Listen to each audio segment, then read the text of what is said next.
Hare Krishna. Hare Krishna. Hare Krishna, Prabhuji. Prabhuji. Hare Krishna. How are you? Hare Krishna, Prabhu. Hare Krishna Prabhuji. Sabko Hare Hare Krishna, Krishna. Hare Krishna. Hare Krishna, Prabhuji. Hare Krishna, Mother. How are you? How are you? I'm good. Hare Krishna, Hare Mother. Krishna. Hare Krishna, Prabhu. Krishna.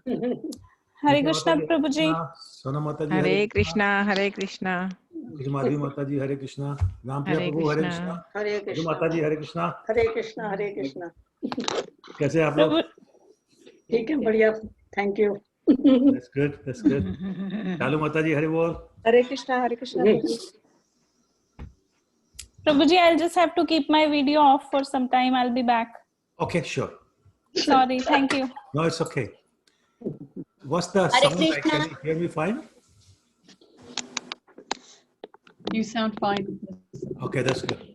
Yes, Prabhuji is fine. The volume was low last week, so I wanted to make sure that's okay this time. Hare Krishna, Prabhuji.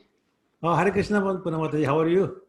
I'm good. Thank you. How are you? Very good, thank you. Hare Krishna. Hari Bol. How are you, Lata Mataji? Fine. No, that's good. Good to see you. Hare Krishna, पिताश्री Hare Krishna, सबके नाम याद Prabhuji. Hari Bol. और आपके सबके नाम याद हो गए आपको हाँ क्या हुआ? सबके नाम याद हो गए अरे नहीं, चीटिंग कर रहे हो. नाम लिखा था सामने आता था. Hare Krishna. सॉरी धन्यवाद नहीं राधा विनोद प्रभु. हरि बोल. Hare Krishna, Hare Krishna, Hari Bol. Dandavad Pranam, Prabhuji. धन्यवाद प्रणाम प्रभु जी. Hare Krishna. Did you grow a mustache? Yes. Oh, okay. Looks nice on you. Thank you. Hare Krishna, Bhadra Krishna Prabhu. Hare Krishna, Prabhu. Okay, Mary Mataji. Hare Krishna. Hare Krishna, Prabhu. Okay, all right. So I think we can get started. So I will share the screen and I'll put the Pranami mantra and we can start from there.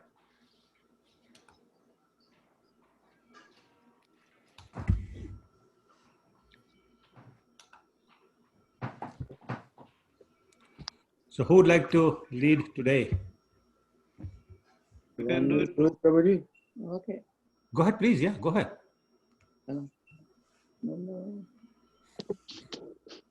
Prabhuji बोलो. Nama Om Vishnu Padaya Krishna Prishtaya Bhimate Vedanta Swami.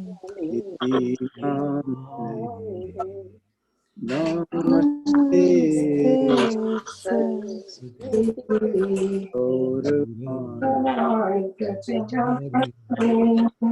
Nirvishesha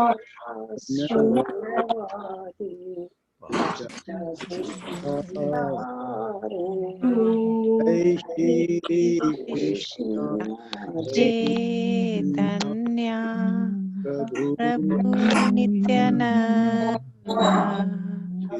Shri Hare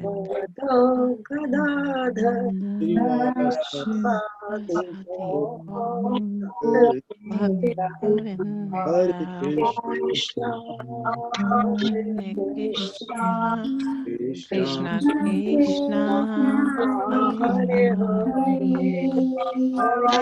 Rama Hare Rama Rama Rama Hare Hare Purisha Kripa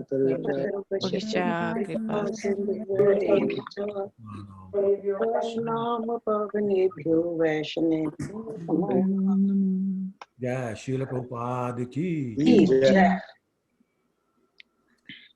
Okay. So welcome again to this week's program. And any questions from last week before we move on to this week's? Hare Krishna. Hare Krishna Prabhu, Prabhu, Hare Krishna. How are you? I'm good, Prabhu. Thank you. Hare Krishna. Great. Hare Krishna. Hare Krishna. I have a question from Yes, the last. Prabhu. Okay. Actually, you were explaining about when Dhruva Maharaj started tapas. During that time, I think in the sixth month, I think he closed all the the ears, everything, right? All the food, right? So during that time, the demigods felt suffocation. So how it is linked? Yes. So very good question, Prabhu. So essentially, maybe what I did not explain well was in the 5th month, he was starting to see the Lord in his heart, and his body had become transcendental, so that it basically became a representation of the entire universe. So when he stopped breathing, then nobody could breathe, and that's why the demigods were choking, because this couldn't breathe. Okay. Okay. You can read about this in that chapter. It explains in a little more detail how he caused the choking of the demigods.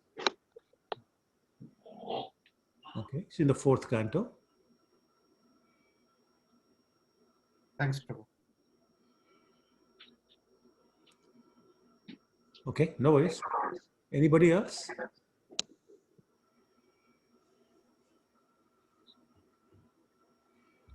Okay, all right. Well, then let's get started. And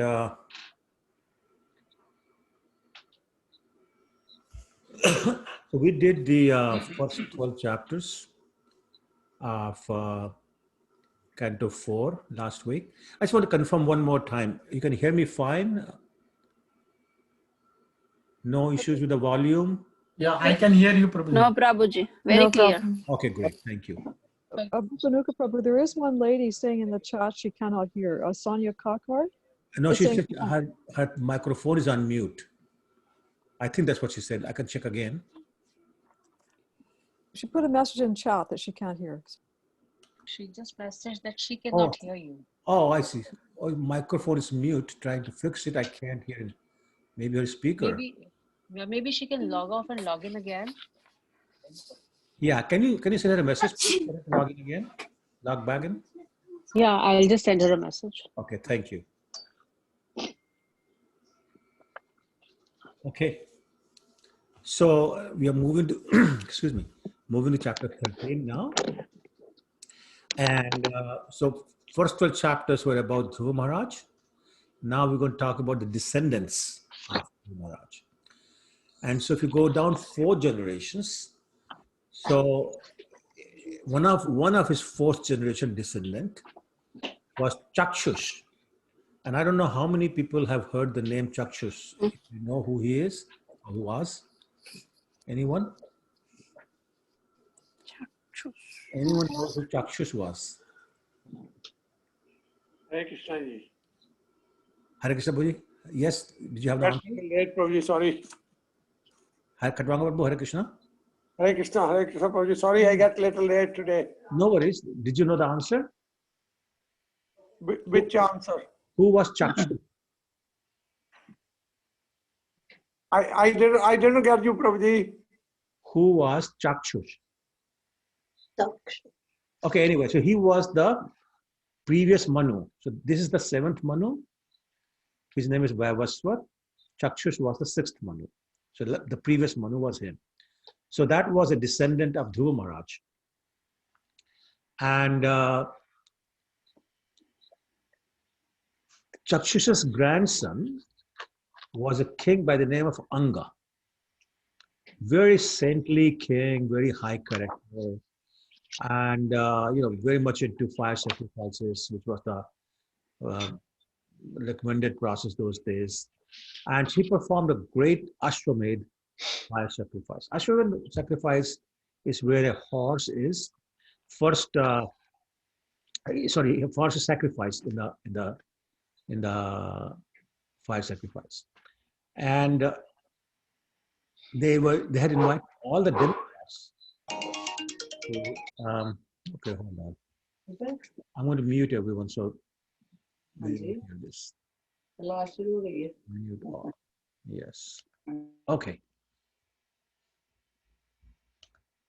So a lot of demigods were invited, but no one came. Usually what happens is they offer oblations in the fire by chanting the name of one particular demigod, and that demigod shows up, accepts the oblation. Then they call the next name and the next one comes in. But this time nobody came. So the king was kind of shocked and disappointed. So he asked the priests, hey, what's going on? How come no one has shown up? And the priests said to the king that they are properly offering all the clarified butter and the other ingredients in the sacrifice, and they're chanting the mantras properly. I mean, there's nothing wrong with what they're doing. But despite their efforts, the demigods are not accepting it. And they said, we don't understand why. So the king Anga asked if he had committed any offense because of which the demigods are not coming, they're not taking part in the sacrifice or accepting their shares. And the priest said, "O king, you have not done any sinful activity in this life. Not even in your mind. Forget about actually doing it. You don't even thought about doing a sinful activity, committing some sinful activity. But in your previous life, you performed sinful activities due to which you have no son this time." So they advised King Anga to perform a sacrifice for the Supreme Lord, and in that sacrifice, pray for a son. And then they said, when the Supreme God comes, the Supreme Lord comes, all the demigods will come with him. So then you don't have to worry about them individually. They'll come and accept their share.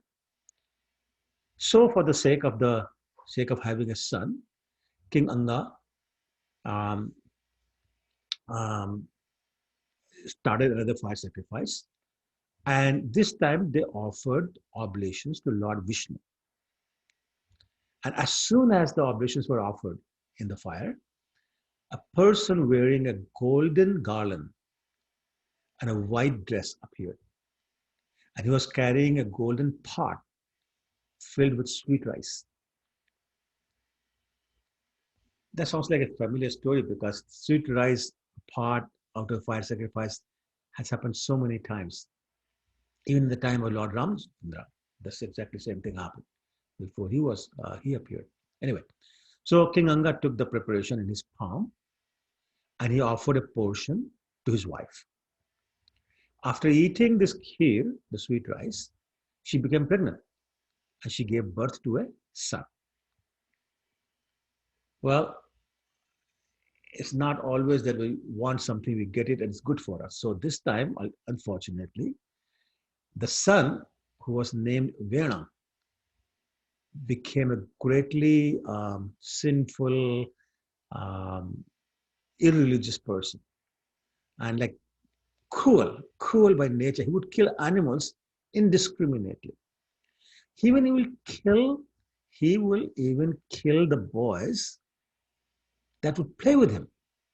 So right now you're my playmate, and next second you are dead because I didn't like something about you. So he was causing chaos, and the king Anga, he tried very hard. He tried his best to reform his son, but nothing he tried worked. Nothing helped. So this made King Anga, obviously you can imagine, greatly aggrieved. And he got so disgusted from the behavior of his son, he left home. He left the kingdom, he left the throne, he left home. And when the queen and the other people in the kingdom and the court, they realized he was missing, they looked for him all over the world, but they did not find him. So then there was no choice. The only son, Vena, had to be enthroned. So the sages, who were basically the counselors to King Anga, they installed Vena to the throne, or better on the throne. they installed Vena on the throne with the permission of his mother, whose name was Sunita. Now, because King Vena had reputation of being very cruel person, all the thieves and the rogues and bad characters, in the state, they hid themselves here and there as soon as they heard that he's now become the king. So that's kind of a side good benefit of him coming on the throne.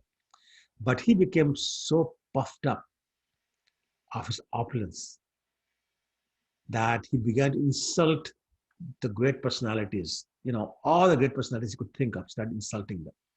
And then he forbade, just like the demons do, he forbade all the fire sacrifices and any charitable work in his state. Well, obviously you can imagine how much it would concern the sages, the saints and saintly people. And so they decided to go and speak with him that, look, you can't be doing this. So they approached King Vena and basically they said, please allow the fire sacrifices to happen. Because the fire sacrifices will please the demigods, which will in turn, or they will in turn make sure that the citizens are happy. And when the citizens are happy, their king gets a long, healthy life. So for your own good, please allow fire sacrifices. And King Vena, out of his habit, just insulted all these sages. And he said, just worship your king. He is the real Lord.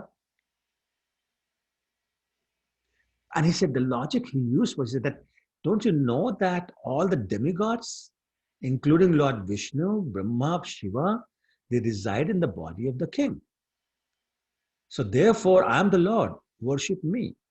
And he compared the sages' worship of the demigods with a woman who neglects her husband for the sake of a lover. Now, crude example, but that's what he used. And then he told them to worship him with all the paraphernalia because he said, there is no personality superior to him. It almost sounds like Hiranyakashipu, doesn't it? Nobody is superior to me. Don't worship Vishnu, worship me. Well, you can imagine the sages were absolutely brokenhearted when they heard King Vena speak like that, and they became extremely angry. And they literally cried. They cried in the sense of shouted, kill him, kill him. He's the most dreadful, sinful person. He doesn't deserve to sit on the throne. He has even dared to try to insult the Supreme Personality of Godhead. If he lives, he will certainly turn the whole world into ashes in no time. And saying this, they chanted some mantras and they killed him with the mantras. No weapons required, no physical violence required, just the mantras, they killed him. Now, you can imagine his mother Sunita was extremely aggrieved at her son's death. And she was so attached to him that she decided to preserve his body by applying some ingredients and chanting some mantra. So whatever mumbo jumbo she did, she preserved the body of her son. And then some time went by, but after a while, the sages noticed that now there were many disturbances in the state, in the country, because there was no king. So when, like in the absence of the master, in the absence of the cat, the rats will play or something like that. So same thing. No king, so everybody's free to do whatever they want. No discipline, no police, nothing. So the rogues and the thieves and the bad characters, they started plundering the citizens. And that was obviously not acceptable to the sages or to the public in general. So the sages decided to produce children in the dynasty of King Anga by churning the body of King Vena. As you remember, Vena was the son of Anga. So first they churned the thighs of the dead body of King Vena. And that churning produced a dwarf with a very black complexion, short limbs, but very large jaws, and his hair was copper colored. As soon as he was born, he said, "What do you want me to do?" And the sage said, "Please sit down." So actually, Bhagavatam says that the word for please sit down is Nishit. So his descendants were known as Nishats. And then sages did something very interesting. They said, "We would like you to acquire all the results of King Vena's sinful activities." So he took all the karmas upon himself of King Vena. As a result, he and his descendants were known as Nishats. They engaged in lots of sinful activities. Anyway, so that ended chapter 14. I'm going to pause for a second and ask if there are any questions. Please feel free to ask any questions you have. Otherwise, I continue. No? Okay, all right. Okay. So next, they churned the two arms of King Vena's dead body. So first they had churned the thighs. Now they churned the arms. And as a result, a male and a female couple were produced. So just like Brahma had produced Shatrupa and Swayambhu Manu, this activity of churning the arms of King Vena also produced a male and a female. Then the sages, looking at him, said, "This is an incarnation of Lord Vishnu. And the female is an expansion of Mother Lakshmi, the goddess of fortune." So they named the male personality Prithu and the female personality Archie. And Prithu and Archie got married to each other, and then he was coronated and placed on the throne along with his queen Archie. And the function was attended by many demigods, and they obviously brought lots of gifts to the coronation ceremony. So, for example, Varuna, the demigod of water, presented an umbrella that was constantly spraying fine particles of water and was as brilliant as the sun. Vayu, the wind god, presented two chavaras, the yak tail that we use in the worship. Dharma, demigod, offered a garland. Indra offered a helmet. And Yamaraj offered a scepter with which to rule the world. And the Lord Vishnu also came and he gave him a protective garment made of spiritual knowledge. Saraswati gave him a necklace, and Lord Vishnu also gave Sudarshan Chakra with unlimited opulences to King Prithu. Lord Shiva came and he presented a sword. Mother Durga came with Lord Shiva and presented a shield. And there were many other demigods who came and they presented things suitable for a king. And the Sutas and the Magas, they are the professional reciters. They were very popular in those days. They sang the king's praises. But as soon as they started praising him, King Prithu stopped them and said, "I have not yet displayed these qualities. So why are you singing about them? You should wait until I have had an opportunity to display those qualities." But now this is chapter 16. The Sutas said, "My dear king, we apologize, but we must continue to praise you because we have been instructed by the sages to do that." And basically, the sages are forecasting your upcoming activities, including the performance of 100 Ashwamedha Yagyas. and how Indra will come and steal the horse, and how you will chastise the Mother Earth, and you level her, and on they went on. So basically, the whole chapter is a forecast of what King Prithu will do in his life. Which brings us to chapter 17. Once again, I'm going to pause for a second and see if there are any questions. Yeah. Oh, my wife has a question. Yeah, go ahead.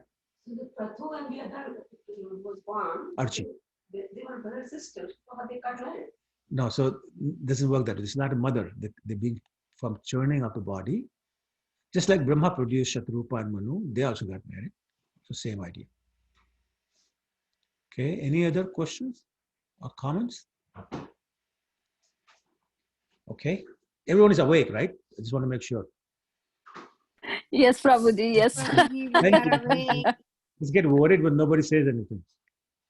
We are listening very carefully. Oh, That's thank you, why. Sonia Mataji. Hare Krishna. Thank you. Hare Krishna. We're listening to every word. Trying to absorb everything. Thank you. Thank you. Okay. We all are awake. Oh, good. Good. I like that. So in chapter 17, it talks about how how Maharaj Prithu got angry at earth. And so basically what happened was when King Prithu took over the throne, he realized that there's a lot of scarcity of food grains. And the citizens have become so skinny due to starvation. They actually came to the king and informed him that, look, our situation is really bad.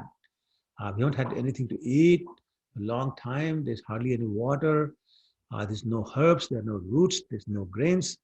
No, there are no seeds. So we're in bad shape. So please help us. And actually they the citizens compared themselves to a tree which gradually dries up due to the fire burning in the hollow of struck. And they said, we are also drying up because of the fire of hunger in our stomach.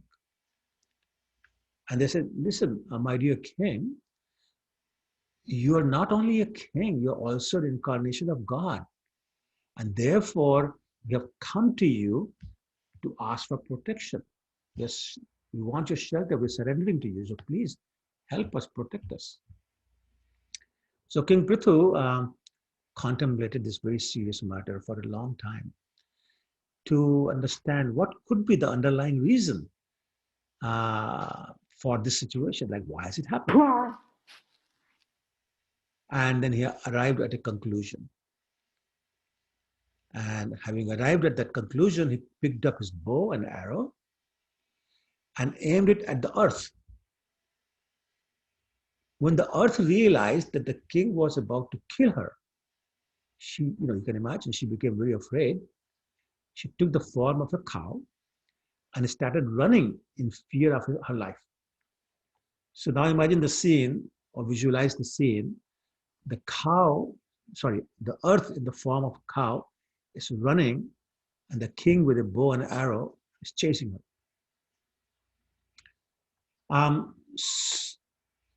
And when the king realized that the cows or the earth is running away from him, he became even more angry.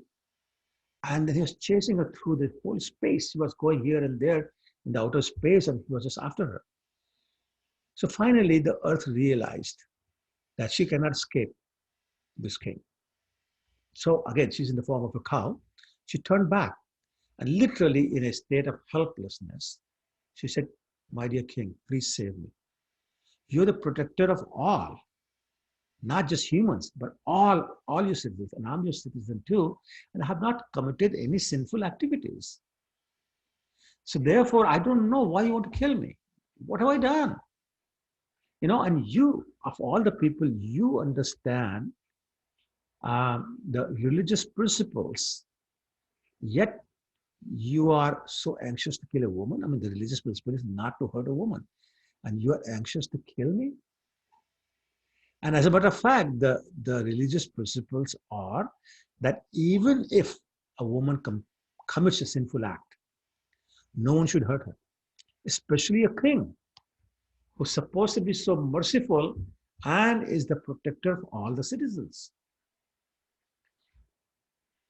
And my dear king, please also understand, if you break me into pieces, you will not be able to protect yourself and others from drowning in the Garbh ocean.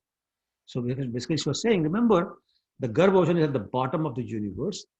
If you break me into pieces, I cannot be in an orbit anymore, and I'll fall down. Along with me, all the citizens, everybody who's on me will fall down to the Garbh ocean, including yourself. So do you want that? And King Prithu said, she has a point. So he said, my dear Earth, you have disobeyed my orders. You are a demigod, and as a demigod, you have accepted the share of the sacrifices we performed. But in return, you have not produced sufficient food grains. Now, some of you may recall in Bhagavad Gita, 3rd chapter, Krishna said, I have created humans and have created demigods. And I also created a pact between them. Anybody knows what that pact is that Krishna is talking about in chapter 3 of Bhagavad Gita? Scripture. I'm sorry, who? Scripture. No, but what's the pact between the demigods and the humans? That the humans will perform yagyas and the demigods will supply the rains, which will give the grains. Excellent. Yes, exactly. So that's what he's reminding her, that look, there's a pact that you have signed with Krishna as witness, and we perform the sacrifice. We offer the oblations, you accepted them, but you did not do your part. Therefore, for that reason, I must kill you. Since you are willfully committing these offenses, therefore you are punishable, despite having assumed the form of a cow. So basically he's saying, nice try taking the form of a cow, but I'm not sparing you because of your offense. Excuse me. And he said, you're not delivering. You're not delivering the herbs, you're not delivering the grains, you're not delivering the roots, despite my orders. So therefore, I have no choice. Now I must cut you to pieces and offer your pieces to my hungry citizens. And he compared her to a, excuse me, to a cruel person.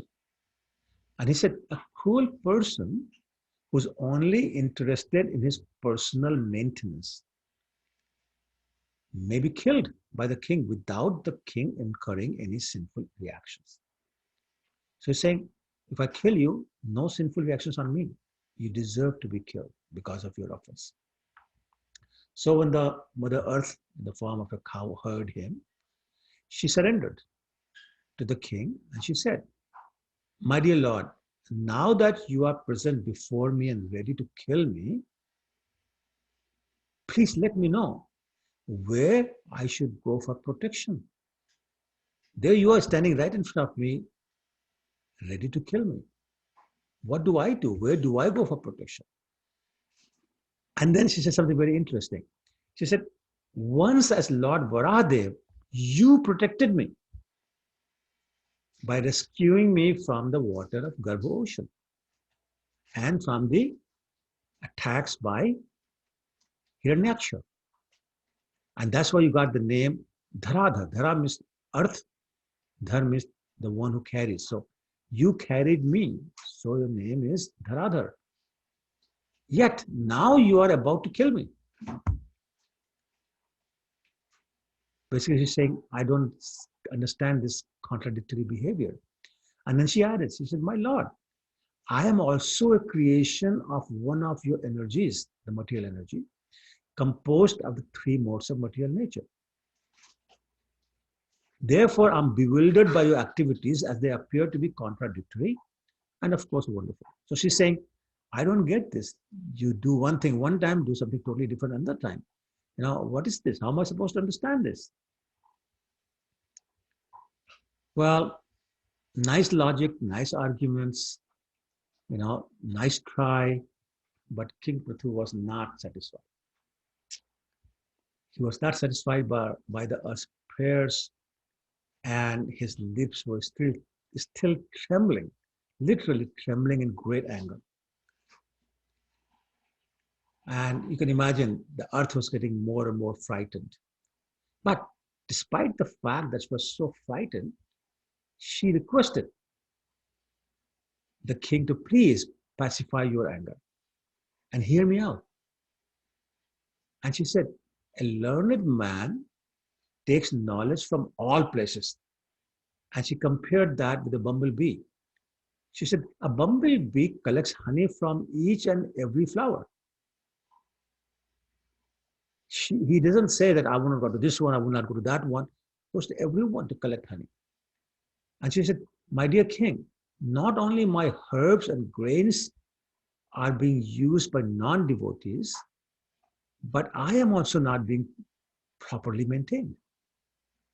I'm being neglected by the kings who are not punishing these rascals and the rogues and the bad characters who have turned into thieves by using the grains for sense gratification. So once again, she's saying what Lord Krishna said in Bhagavad Gita.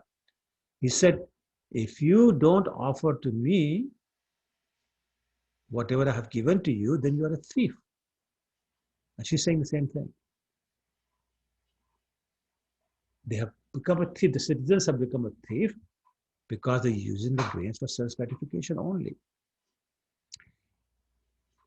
And she said that also these grain seeds have deteriorated in quality due to being stocked for a long time. Or as you would say today's language, their best before date is long expired. And she said, therefore, you should arrange to take them out of my womb as soon as possible. So she gave a remedy of the problems of his citizens. And in the process, she also saved her life. And then she said, if you desire to relieve your subjects by supplying them sufficient grain, and if you desire to nourish them by taking milk from me, then what you should do is, as we know, when we want to milk a cow, before starting to milk, the calf of that cow is released and is allowed to drink some milk from the cow. And that's when the real flow of the milk starts, and then they remove the calf and they start to milk the cow. So she was suggesting something similar to saying, so okay, find a suitable calf before you start milking it. And also a pot, because you need to put the milk that you get from me into a pot. And the pot should be suitable pot where the milk can be put and be preserved. And of course, there has to be a milkman. In this case, that is you, who will do the milking. And she said also, please make the entire surface of the globe flat, just level it, because that will allow the water, the rainwater, for example, to stay on the surface of the globe. Otherwise, it flows wherever the lower end is. She said, if you do that, then that water will keep the earth, moistened, which will help with the production of the grains. You need that water, not just the soil, you need the water. So if you make it flat, then the water will stay and you'll have enough for production of a good production of grains. So now she was starting to make sense. So King Prithu heard her out, and accepted her words. And now the process of finding a calf and a pot, I should say suitable calf, a suitable pot is started. And as you will see, the nature of the milk changed depending upon who the calf was and what the pot was and who was milking the cow. So I'm going to give you the examples given in Srimad Bhagavatam in this chapter. So King Prithu asked Swayambhuva Manu to become a calf. And using him as the calf, the king milked all the herbs and the grains from the earth. And he kept them in his cupped hands, which he used as a pot. So you can imagine how he must have been able to expand his hands in size that he could keep all these grains and herbs that he was milking from the cow. And then there were so many other people lined up to milk this cow. So they all came, and I'm going to talk, Srimad Bhagavatam talks about some of them, what they did and how they milked and what milk they got and what pot they used. So for example, all the sages, they transformed Brihaspati. Does everyone know who Brihaspati is? Who's Brihaspati? Guru of Devatas. Yes. So the guru of demigods is Brihaspati. So the sages transformed Brihaspati into a calf. And they transformed the senses into a pot. And what do the sages want? Like if the sages were given the opportunity to take any kind of milk, what would they want? They want Vedic knowledge. So for them, the milk was Vedic knowledge that they milked from the cow. It is very interesting. So the sages milked all kinds of Vedic knowledge using Brihaspati as the calf and senses as the pot. And then all the demigods came and they transformed their boss, their King Indra, into a calf. And the demigods, was their favorite drink? Somras. So they transformed Indra into a calf and they milked Soma beverage. It's like some kind of a nectar, I guess, but it's also intoxicating. But that's what they drink, so that's what they milked. Then it was demons' turn. They transformed Prahlad Maharaj, the chief demon, but not a demon. He's known as chief demon because he appeared in the demon dynasty of Hiranyakashipu, but he's not a demon because he was a pure devotee. But anyway, so they transformed Prahlad Maharaj into a calf, and then they extracted all kinds of liquor and beer. That was their milk. And they put that into a pot made of iron to really make it, I guess, what's the word? To make it really nicely fermented, I guess. Anyway, then the inhabitants of Pitraloka came. Their head is Aryama. So they made Aryama into a calf and they milked what they want all the time. It's called Kavya. Kavya is the food that people offer to their descendants, to their ancestors.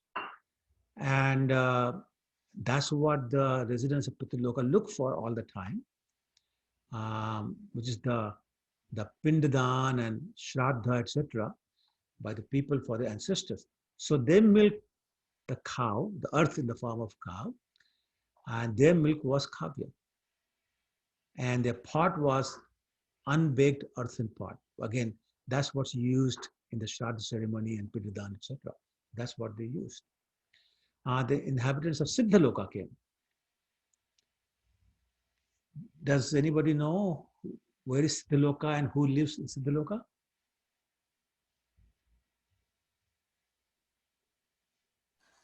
I'm just guessing, Prabhuji. Brahmaji lives there. No. Somehow Brahma is involved, but not Brahma.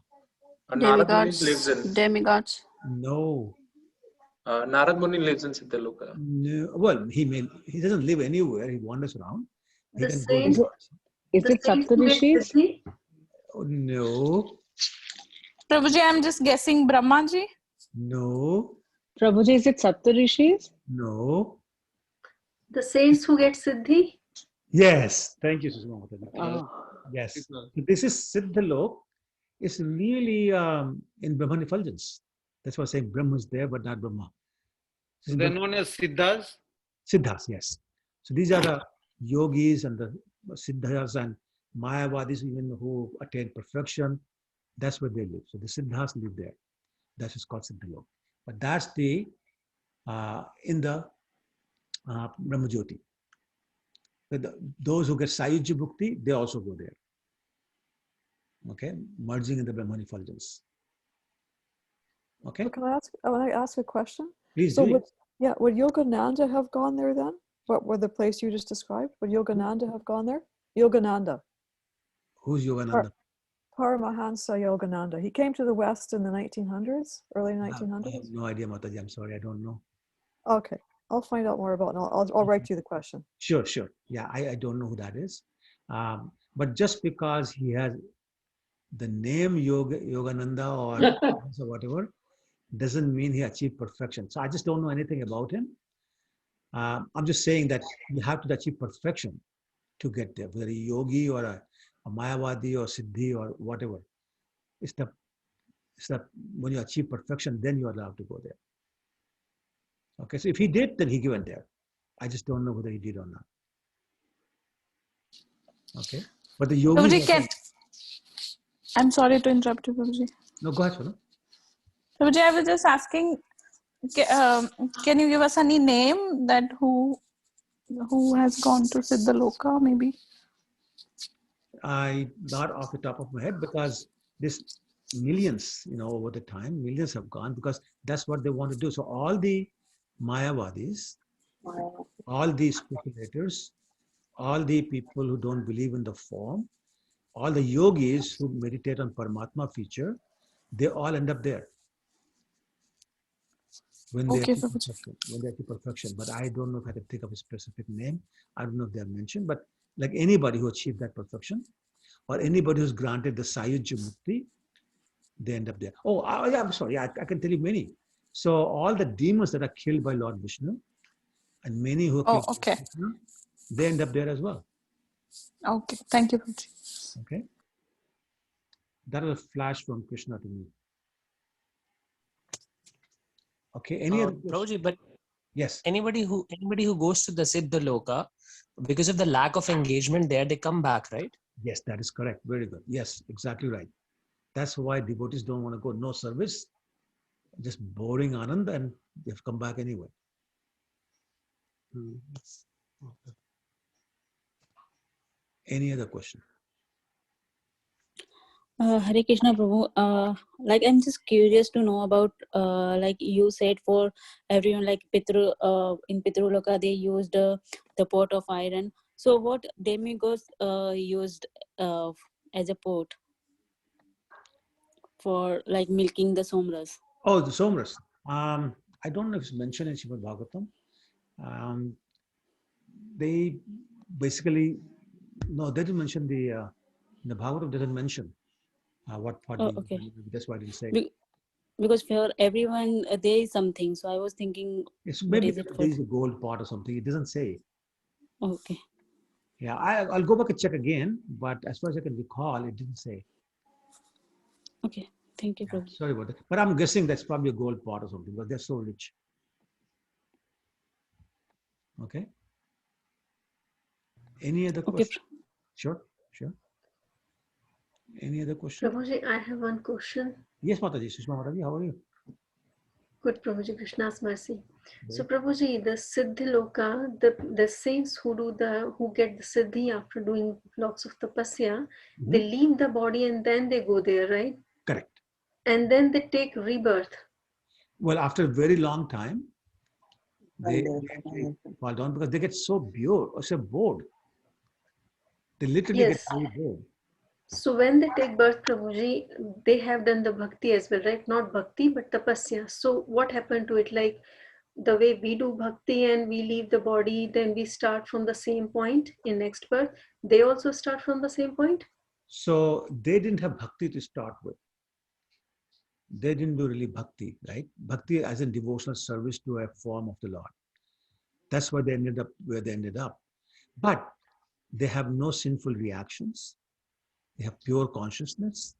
And so if they get the devotee association by the mercy of the Lord, then they make very fast progress on the path, because they already have got self-control, mind control, they know all the asanas, they have all the other, siddhis.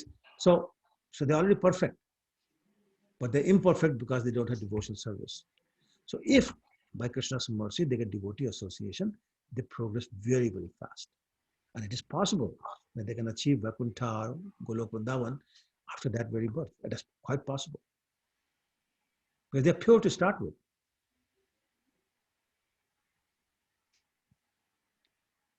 Okay, makes sense? Thank you, Prabhuji. You're welcome. Okay, all right. So let's continue. Who did I mention? I said Siddhaloka. Yeah, we were talking about Siddhaloka. So Siddhaloka made Kapil Dev. We have talked about Kapil Dev and Devhuti.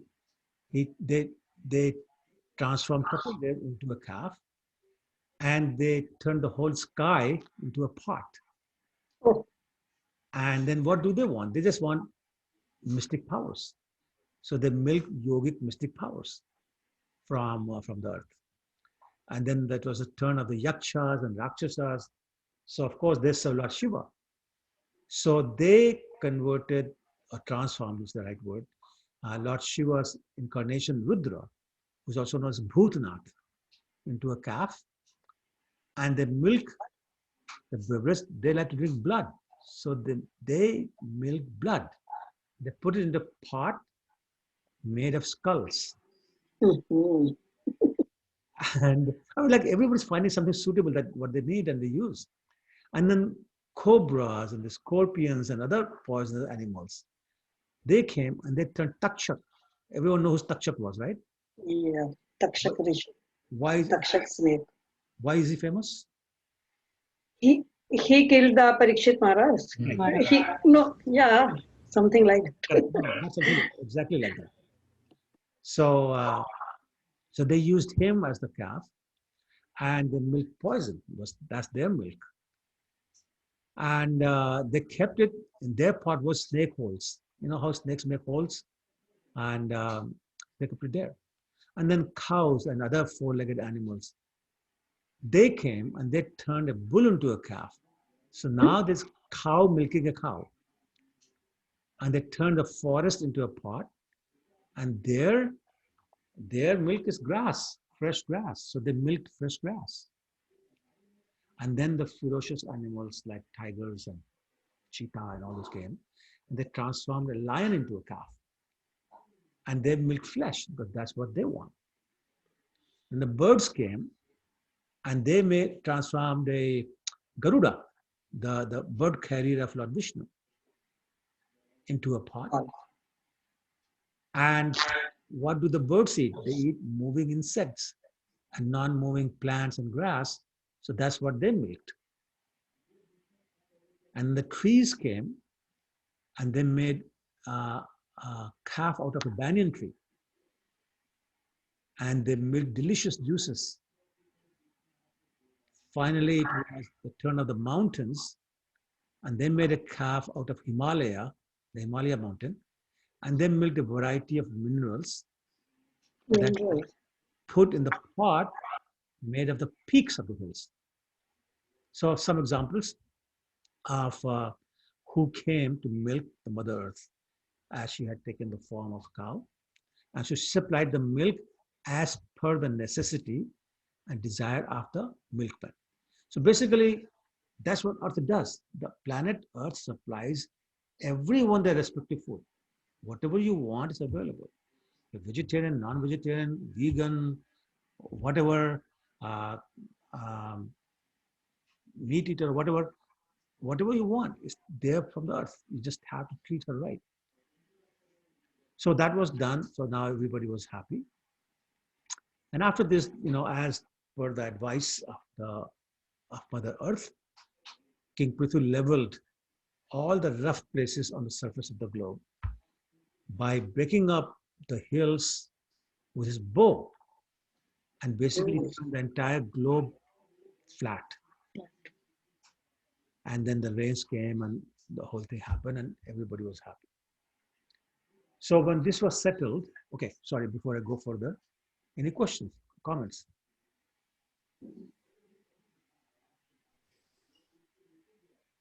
Prabhuji, I'm not sure about this, but I don't know. My mother is not a devotee, but she was telling me something like that, that the similar cow, when the cow cried, the tears became onions, and the story of an onion garlic. I'm not sure of that. Yeah, that's a very different story about the origin of onion and garlic, and but that involves a cow sacrifice in a fire sacrifice, and how a woman had gotten hungry and cut a piece of cow off, and then everybody came back, so she hid the piece under the ground. She dug a hole and put it there, and when they revived the cow after killing her with the mantras, they found a portion of her back was missing. So they knew what was happened. So they asked who had done that. She confessed, and then she took them to where she had buried that piece of meat, and they dug it out. A garlic came out, and that's therefore the origin of the garlic is beef, and that's a reason, one of the reasons why we don't eat garlic. So I think that's the story she's talking about. It's not quite related to earth taking the form of a cow. Okay. Thank you, Prabhuji. Thank you. Sure, no worries. Anyone else?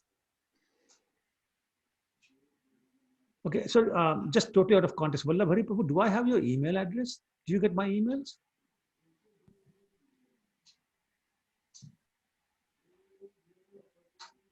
Vallabhari Prabhu? Oh, sorry, Prabhuji. I was speaking. I was on the mute. I'm sorry. I'm sorry. Do you get my emails? No, Prabhuji. I don't get your emails. Yeah, I think that's because I don't have your on my list. So if you don't mind, send me your email address and I can put you on the list. So that way it is information. Yes, sure, Prabhuji. So I should send you here? Here at the chat, or yeah, just send in the chat and I'll get it. Okay, Prabhuji. Okay, I'll send it. Thank you. Thank you, Prabhuji. Sure. All right. So now we're on chapter 19. So King Prithu decided to start the performance of 100 horse sacrifices, as was forecasted by the singers on advice of the sages.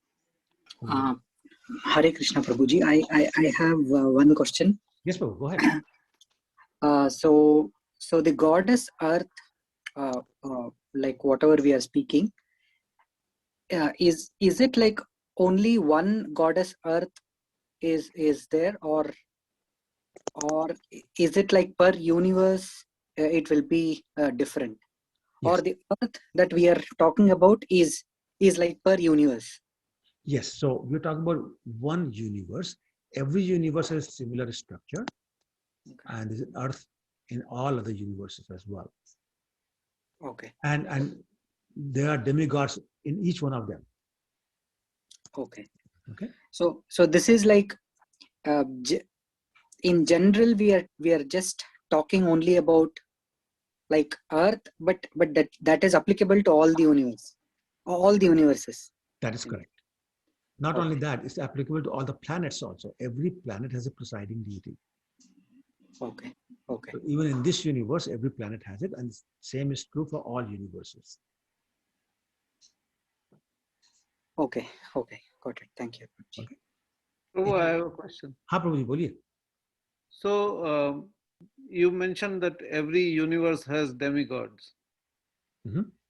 So are they expansions of the original demigods, or they are like individual demigods? How does one become a demigod? Sorry? How does one become a demigod? After pious activities. After performing pious activities? Correct. When you perform lots and lots of pious activities with the desire to become a demigod, then you get on the short list of becoming a demigod, and you become a demigod if qualified, right? And the 330 million demigods in this universe alone. Right? So there's a lot of them. And so and these are living entities like you and me. You could become, I know you don't want to, but you could become a demigod, but you can't expand. So these are different individuals in different universes who have been promoted to the position of demigods. So they're not expansive, they're independent. Okay. Okay. All right. So as was forecasted by the sages and sung by the Prabhuji, so on this expansion part, so is it like the only person who can expand is Krishna? Can we assume that, or is there anyone like who can be present in multiple places?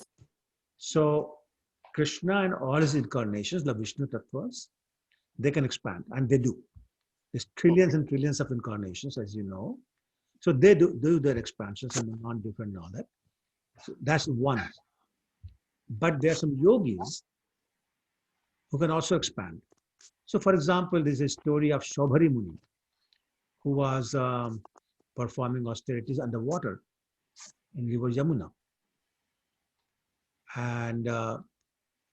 And he kind of got excited when he saw two fish enjoying each other's company.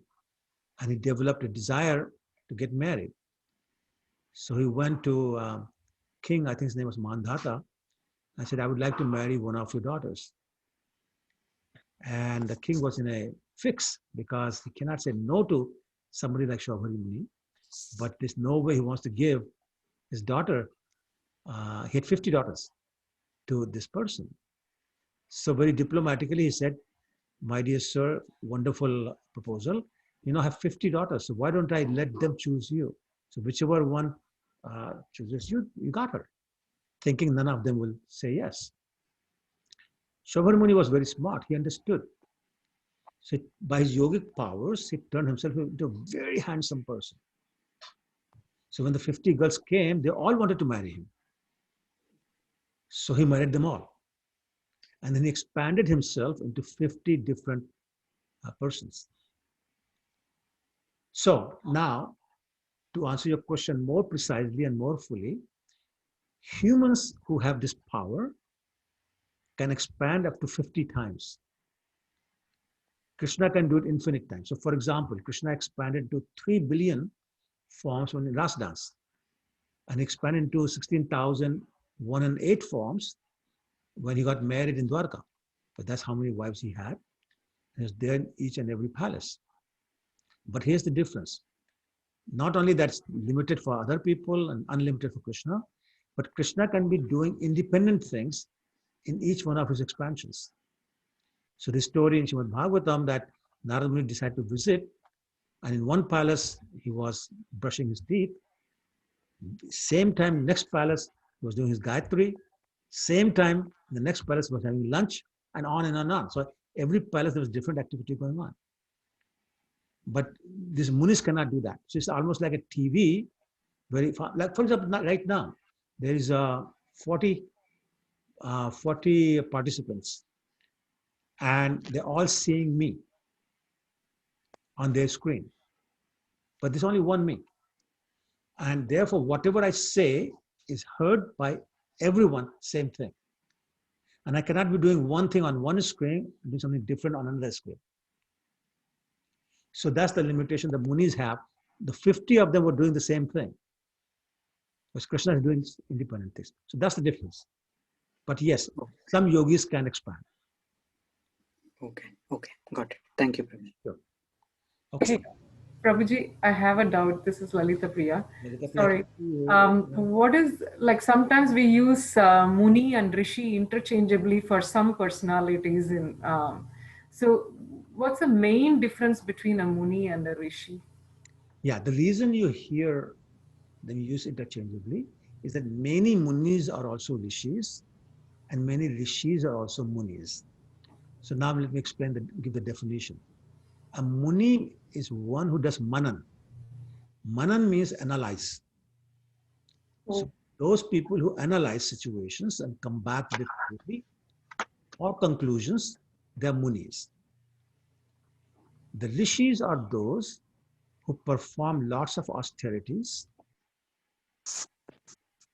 and they perform yogas and all those kind of things. And but some of them also do the analysis and come up with their own conclusions, and they write books and all those kind of things. So that's why it gets used interchangeably, but that's the difference. So they analyze the Vedas, you mean to say, or the scriptures in general? Scriptures in general, Vedas, but also situations. This is what we should do in this situation after analysis. Or they even come up with their own theories. And one of the problems with being a Muni is that you're not a recognized Muni unless you come back with your independent theory. So therefore, by default, you have to criticize the other Muni and prove your own superiority. Oh, I see. Okay. So they both do analysis? No, Munis do. Rishis don't. Rishis don't allow. So that is like Vad, Vivad, and all that.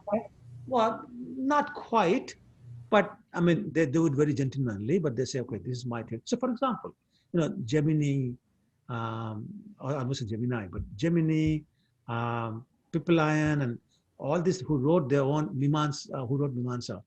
Yeah, Gemini wrote Mimamsa. They wrote their own philosophy, right? So they're not arguing, but they're saying mine is more right or mine is correct or whatever. And so that's why you have so many theories, so many philosophies because of that, because of the Munis. Thank you, Prabhuji. Thank you. No worries. All right. So he decided that he was going to do 100 horse sacrifices. And to the first one, actually, Lord Vishnu, Lord Brahma, Lord Shiva, they all came. Even Kapil Dev, Narad Muni, Dattatreya, Kumaras, they all came. And so then we continued. He had done 99. However, Indra had a difficulty. He couldn't tolerate the enhanced opulence of King Prithu. And he said, I got to stop this. I can't have him become more opulent because then he'll take my throne. And it is said that if anybody who performs 100 sacrifices, he becomes eligible for the throne of Indra. So he starts thinking, oh, my throne is kind of shaking here, and I need to make it stable by stopping the other person from doing 100 of them. Stop at 99. Bali Maharaj had the same thing, same problem. Now there he, at least in that case, he requested the Lord to help him. In this case, he decided to help him himself.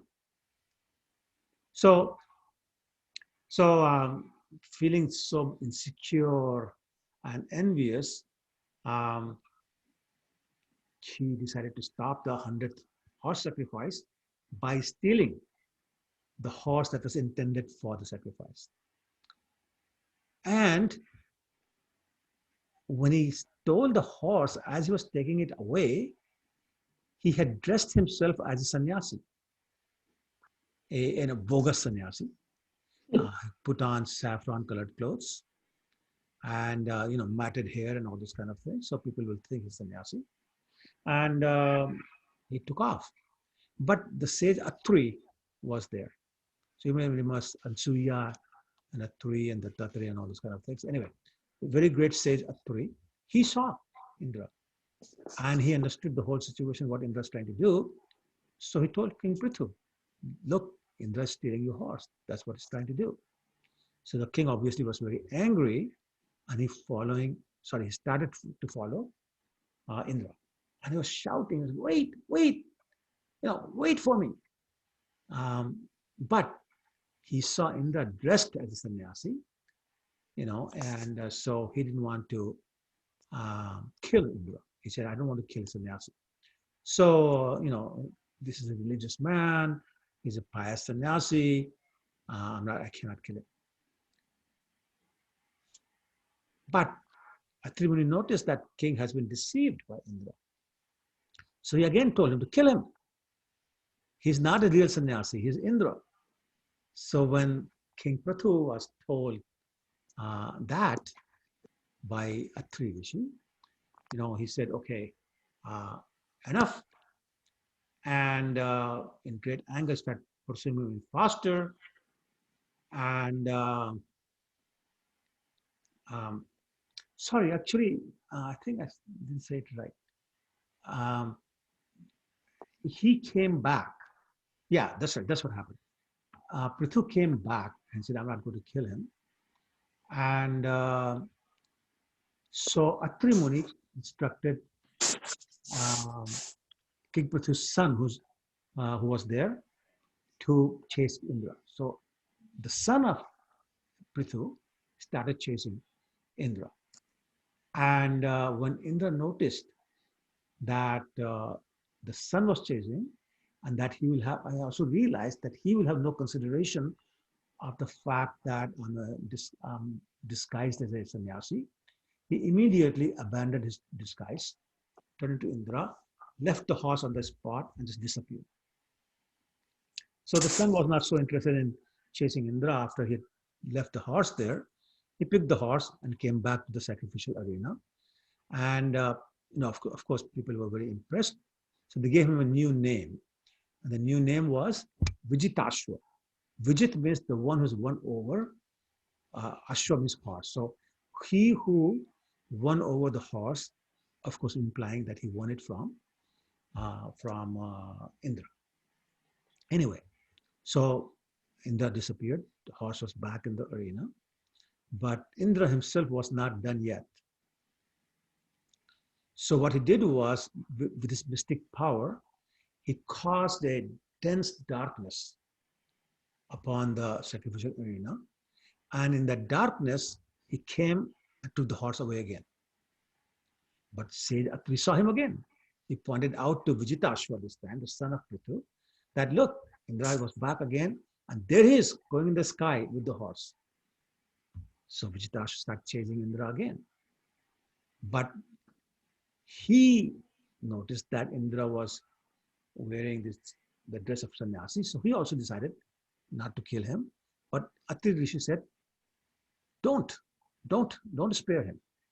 So Vijitashwa, the son of Prithu, he put his arrow on the bow, and as soon as he did that, the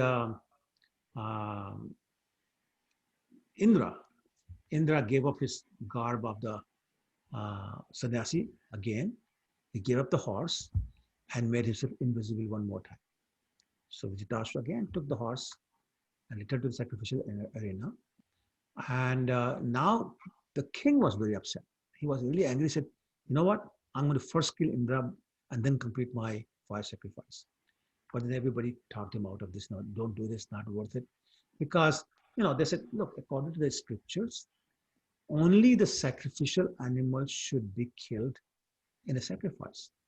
So don't kill Indra when the sacrifice is going on. And they said that don't worry. After this is done, we will call Indra by Vedic mantras. These mantras have never been used before, and then we will cast him in the fire. So you don't worry. But before they could put oblations in the fire, Lord Brahma appeared. And he said, don't complete this fire. Don't complete this sacrifice. Just don't do it. Just stop now without completing the 100th sacrifice. And then he reminded the saints, the sages, that it's not your duty to kill Indra. It's not your job. Don't put your nose where it doesn't belong. Indra actually is as good as Supreme Personality of Godhead and one of the most powerful assistants of the Lord. He's the king of all the demigods. And therefore, you can't kill him. And he said, you see, you have to understand something. Indra has adopted means, which is taking the dress of a sannyasi, dressing like a sannyasi, that it means that in the future, people will imitate him. And that will destroy the clear path of religious life.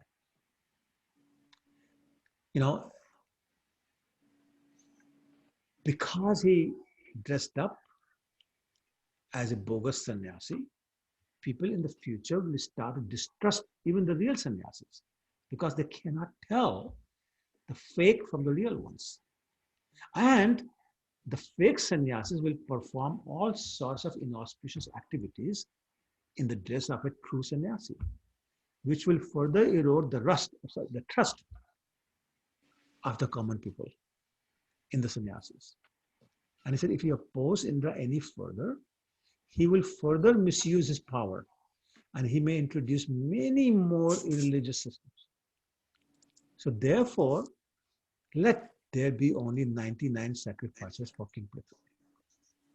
And he turned to the king, King Prithu, and said, my dear king, you're already on the path of liberation. Therefore, what is the use of performing more sacrifices? I mean, what do you expect to achieve from this? You already have achieved liberation. So he said, understand, I mean, you're a smart person. You understand that the whole set of events have happened due to providential arrangement. So just accept it. Don't get sorry. Don't be sorry, and don't get angry. And Lord Brahma then cautioned that the more we try to rectify such reversals in our life, the more we get entangled in the material world. And we all have faced that situation. The more we try to rectify the bad situation we are in, the more we become entangled in the material world. So he's saying, let go. Just let go. Forgive. Hari bol.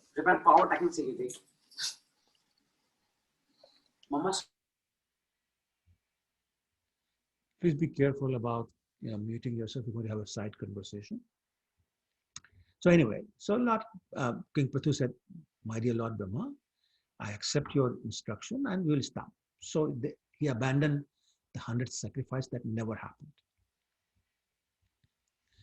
And Lord Vishnu is of course observing everything. So, and he said, look, I'm satisfied with the 99 horse sacrifices. And he appeared on the scene. And this time he brought Indra with him. And he said, a person who serves me with love, without material motivation, ahataki apratihata. He said, I become very satisfied with that person. And that person becomes very satisfied within. Yayatma suprasidati. His soul is satisfied. Therefore, this satisfaction inside. This person's heart is cleansed of all material contamination. And he sees everything and everyone equally. Pandita samdarshana, and Krishna said Bhagavad Gita. And this person is peaceful. Therefore, King Prithu, you should forgive Indra. And then he instructed King Prithu to take care of his citizens, and he forecasted that you will soon meet the Kumaras, the 4 Kumara brothers. He said he's very pleased by the qualities of King Prithu, and he asked him to ask for any benediction you want. Indra was watching all this, the whole interaction, so he felt very ashamed of what he had done, and he fell down before King Prithu to touch his lotus feet. But the king embraced him.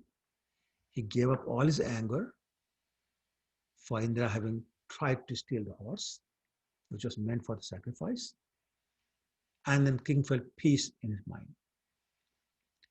With that peace in mind, King Prithu worshipped the lotus feet of the Lord, and he felt real ecstasy in his heart, the ecstasy of the devotional mood, and he offered his prayers.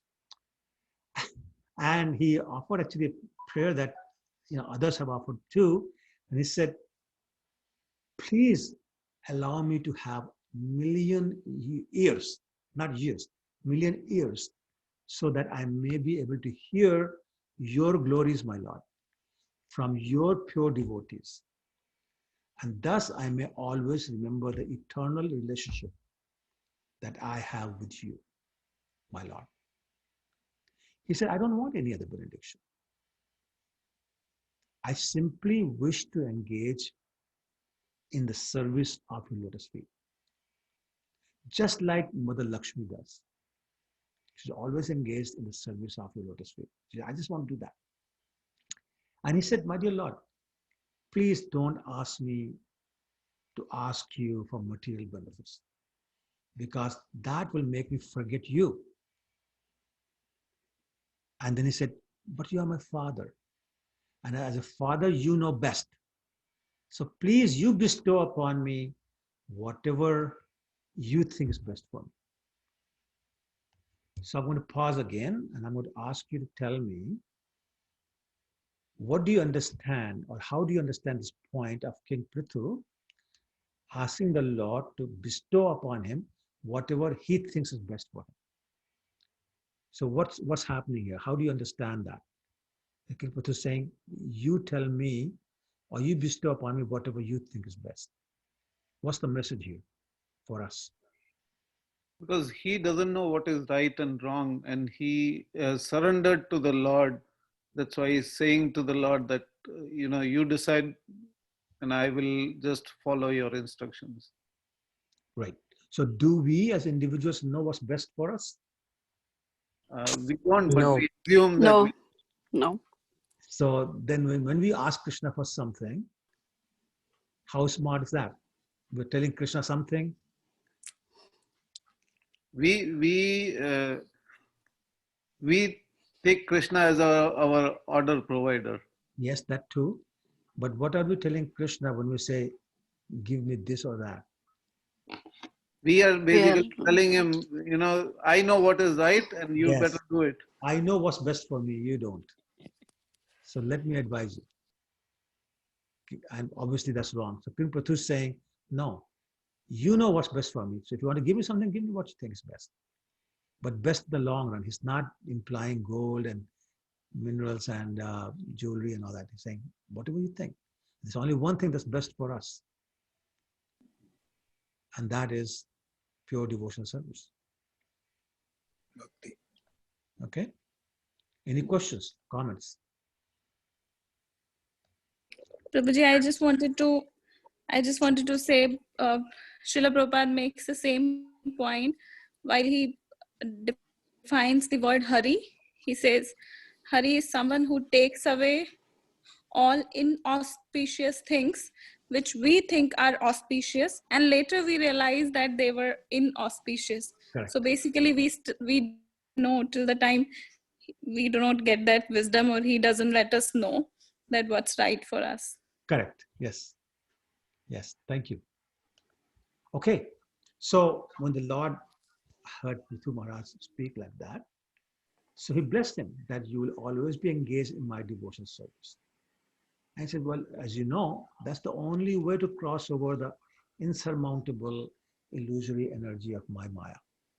Then he instructed King Prithu to henceforward be very careful to execute the Lord's orders, because that will allow you to always find good fortune all over the world.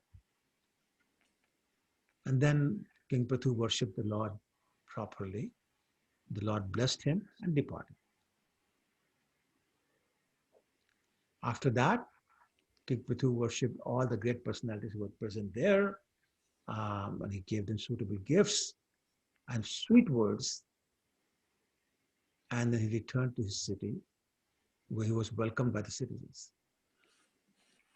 So here's another instruction that we must accept and apply in our lives, that one must treat the guests, whoever it is, who come to our place, we must treat them with sweet words. Just gifts are not enough. They have to be mixed with sweet words. You may recall when we were talking about Lord Shiva and Mother Sati, when she wanted to go to her father's house, and she said, we are allowed to go to our friend's house, our father's house, anytime we want without invitation. And Lord Shiva said, yes, you are, but not if that friend or that father is not going to greet you with sweet words and look upon you angrily. So that's the point, that the proper etiquette for treating our guests is gifts and sweet words, along with, hopefully proper food and all that. But sweet words are very, very important. Okay. So then, sometime later, King Prithu initiated another performance the fire sacrifice. And he invited all the sages and the kings and brahmanas and demigods and all those people. And there, before the sacrifice started, king stood up and he instructed the citizens to execute their duties according to their varna and ashram, while always thinking of the Supreme Lord in their hearts. And he said, you, the citizens, must engage your minds, your body, and works, mansa, vacha, karmana, and results of your work to render the devotional service to the Lord. And he said, anyone who's worshipping the Lord is actually being very merciful upon the king. And he said, I thank you for doing the devotional service. And then he said, also you must serve the devotees, because the Lord does not take, this is a wonderful statement here. He said, the Lord does not take as much pleasure in eating through the fire in a sacrifice as he does in accepting offering, or I should say offerings, through the mouth of the devotees. So here's another example or principle, I should say, the Lord observes. He is more satisfied when we feed prasadam to the devotees than when we offer oblations to the fire. This is confirmed in Nectar of Instruction, verse number 4, and it goes something like Dadati Pratigrihanati Guhyam Akhyati Prachati Bhunjate Bhojyate Chav Shadvidha Priti Lakshmi. It says that feeding prasadam to the devotees and accepting prasadam from the devotees is 2 of the 6 recommended processes of loving exchanges between the devotees. And when you have loving exchange with the devotees, you automatically have the loving exchange with the Lord. So that's the principle being mentioned here. And then he begged all of them for blessings so that he may be able to carry the lotus dust of the feet of the pure devotees on his head. And then chapter 22, the Kumaras came and they blessed the Lord, and the king said, please, you are all very qualified, so please tell us, how can I achieve the ultimate goal of life? And they said, no, just understand, the ultimate goal of life is attachment to the Lord by the application of 9 processes of devotional service. Shravanam, Kirtanam, Vishnu, Smaranam, etc. And giving up the association of people who are only interested in sense gratification and following in the footsteps of acharyas. Which is the same thing as what Rupa Goswami said in Nectar of Instruction, verse number 2. He said, Tyahara prayasasya prajalpa niyamagra sanga tyagat satovritte. Sanga tyagat means give up the association of materialistic people. Satovritte means follow the footsteps of the acharyas. So same thing Rupa Goswami emphasized in his Nectar of Instruction. It's the instruction that came originally from the Kumaras. And then the Kumaras advised King Prithu to understand who the Supreme Personality of Godhead is, or what he is, and engage in the devotional service. Because by doing that, you will be, or he will be able to cut down the knots of material desires. Nashtu prayeshu abhadreshu, as it says in Srimad Bhagavatam. It also says, Sranatam Sukatha Krishna, Punya Shavan Kirtanam, Hedi Antastoya Bhadrani, with no Shrasatam. Any knots in the heart, which is like the material desires, are destroyed by the Supreme Personality of Godhead. Later on in the same chapter, it says, Vidyante Hridaya Ganthis, Chidyante Sarvasanchaya, Chiyante Sarvakarmani. He says, all the knots from the heart are broken, all the doubts are removed, and all the karmas are destroyed by the performance of devotional service. And when we do that, we cross over the ocean of nescience. So they blessed the king and they left. Okay, and then very quickly, after a long time, King Prithu realized that was the last stage of his life. So he divided his kingdom to his children, and he divided his opulence among all living entities, not just his sons. every living entity in the kingdom. And then he went to the forest with his wife to perform austerities. And very similar to Dhruva Maharaj, sometimes he ate the trunks and the roots of the trees, and sometimes he ate fruits and dried leaves, and sometimes he drank only water in a sequence. And then finally simply lived on by breathing air. That's it. And in the summer, he'll sit inside a circle of fire. In the winter, he'll immerse himself neck deep in cold water. And in the rainy season, he'll expose himself to the torrents of rain and slept on the floor. That's the austerity he made. By doing all that, he did all that to satisfy Krishna. Thus, he became free from all material desires and engaged completely in devotional service, became fixed in his mind upon the lotus feet of Krishna, and he gave up his body. His wife, the queen, Archi, she entered the funeral pyre of her husband, and gave her life that way and reached the same planet which her husband had attained. How's that for timing? This is 9:30. So, questions, comments, corrections, realizations? Anything? Yes, realization. Yes, Prabhuji. Yes, Mataji, go ahead. As you said, we order Krishna that give me this, give me that. I always say that Krishna is like my father. He's showing me the route and path. But yes, I do make a mistake of like, why you are not doing this to me, Krishna? You are my father. This, but now I understood that he has some other choice.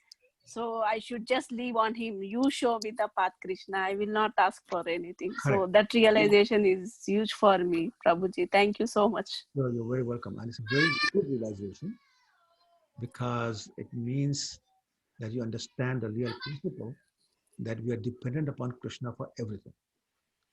And just like we trust our material father when we are children to provide whatever we need, Krishna will. We get nervous because we don't have if we had the faith, we will patience. Patience and faith. Yeah, could be. Right? Prabhu, but Yes, we are Prabhuji. smart. Sometimes we say, Krishna, you're residing in my heart. You know what I want. I'm not saying. We love playing games with Krishna. Yeah. And that's why Krishna is always smiling. He's worried, but he's always smiling. Because all sorts of people like us keep saying things like this. They just had a good laugh. Brajendra Prabhu ki jai ho. Hare Krishna. I see you on the screen. So, how are you doing? Doing well, Prabhu. Prabhu, I have a question as well. So, Prabhu, like the austerities that you were just explaining, how winter storm and cave and all that.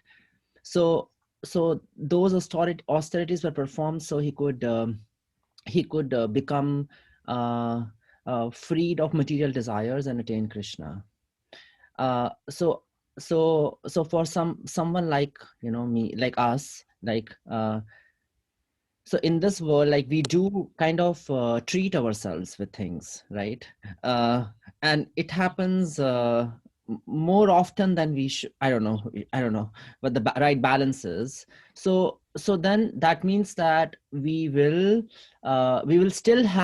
continue to have those material desires irrespective of how much effort we take, because we are surrounded by material things all the time. So how to develop that consciousness and reach that level that Prithu Maharaj displayed by his actions? Yeah, so actually to learn any lesson, different people learn different ways. So for example, some just know what's right, what's wrong. They just know it.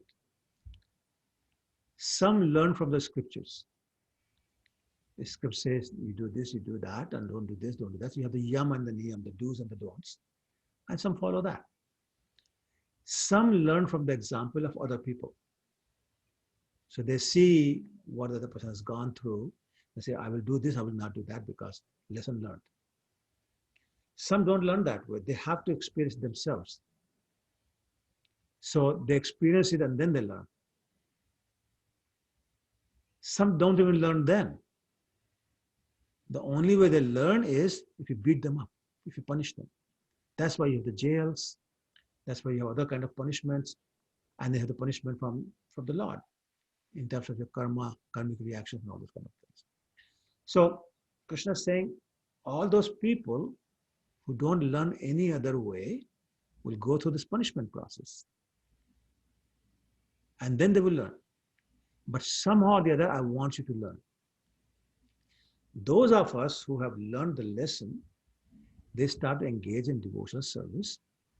But as I was saying before, the patience is required because we have accumulated karmas from trillions of lifetimes. It's very thick, caked in layers of karmic reactions. It takes a long time. But how much time it takes depends upon the intensity of our service, our desire to serve, our ability to avoid offenses, our ability to keep in devotee association, and reading the scriptures, riding in the dham, performing deity worship, and all those kind of things. It depends upon all those things. But ultimately, it comes down to the intensity of the desire to serve. So all these factors come into play. But even if you're weak in every one of those areas, the holy name is so powerful that it does some eradication of the dust of karmic reactions. That's why Lord Chaitanya wrote the first verse of Shastakam, when he said Cheto Darpan Marjanam. So Cheto Darpan Marjanam, which means the cleaning of the mirror, happens no matter how you're chanting. And I think I'm sure, even though you're so young, but you can see what you were like 10 years ago compared to what you like today. I'm convinced that there's some degree of reduction, if not total elimination of material desires. The things that you used to do and enjoy, you don't do that anymore, or not as much of. And that's the benefit of performing devotional service. And that's why I keep saying the patience is required, because we have long ways to go. There's lots to get rid of. And our intensity is not the level where it can be instantaneous, like King Katwanga. He had less than an hour and he got it. We're not there yet. Our service is mixed with karmas. Our so-called no desire are mixed with some desires. So that's why it slows us down. It's like the story of a marriage party that wanted to go to a village across the river. So at night time, they said, it'll take us all night to cross the river. So they hired a boat. There's about 50 of them. And they sat on the boat, and the boatman rowed all night. In the morning, the sun came out, and they saw that they were at the same spot they had started from. So they got very angry with the boatman and said, "You didn't row, that means we are still here." I said, "No, I rowed all night. Look at me, I'm tired, my blisters on my hand and all that." So they said, "Why? Then how come the boat didn't move?" And they realized that he forgot to take the anchor off. They rowed all night, but with the anchor on. And that's what we are doing. We got our anchor. We're working very hard. We're doing devotional service. We're chanting. We're hearing. We are devotee associating. We're going to the temple, deity worship. All those things we're doing. But we have not taken the anchor off. Anchor of family attachment, material attachment, material desires, all those things. If you take the anchor off, the boat will go a lot faster. So I hope I addressed the question, right? Yes, Prabhu. Thank you. Thank you. What was the destination of King Prithu? Did he went to Vaikuntha? Yes. But he was Supreme expression of Supreme Personality of Godhead anyway. He's an empowered incarnation. Yes. Right? So he had to. I mean, there's no way. He cannot go there. He's an empowered incarnation. Prabhuji, you're saying that we have to take the family anchor of the attachments and everything. Then when we need to take it out, why do Krishna put us in that position that where we have to get off. Maybe because of karmas we are here. So is he testing us again? Like, will you leave all of them and come to me, or how does that work, Prabhuji? Have you ever bought a earthen pot or a mridanga? Earthen pot, yeah. Mud pot, you're saying clay. Clay pot, yeah. So what did you do to decide Yeah. if it is good pot or not? What did you do? We beat it and check Yeah, exactly. sometimes, or pour water and check. Yeah, of course, that too. Anybody bought a mridanga? What do you do when you buy one? Yes, either one of you, what did you do? Bang it, right? So Krishna is saying, you want to come to my abode, let me do tokopito, which is bang you and make sure that you're making the right sounds. So that's all he's doing. So I want to make sure when you come to my abode, you don't create problems. And imagine going to Golok Vrindavan and grabbing Krishna's hand and saying, can I please have some money? Can I please buy another dress? You know, my hair is thinning. Can I get more hair? You know, things like that. You can't have that in Golok Vrindavan. So he's telling Maya Devi, and he's doing it himself, saying, I want to tokopito, which means bang you, to make sure that you have the right quality. To make the right sound, you can come. Right? Very nice, Prabhuji. Thank you. Your examples are always amazing, Prabhuji. It stucks. ऐसे चिपक जाता है दिमाग में कि it won't go. Thank you. Thank you, Prabhuji. Haji. Prabhuji, but if it's the material relationships even that we have within the family or within the society, maybe if Krishna is the center in those relationships, and if we are helping each other growing spiritually, so are those attachments still bad? Are we still supposed to give up those attachments? So, I'm sorry, I was reading a comment here, so I got distracted. So you said that we are performing devotional service, keeping Krishna in the center, the nice devotee relationships, and then I lost track. What is after that? I'm saying in those cases as well, is the attachment still bad? Are we still supposed to give up those attachments? So it's the material attachment.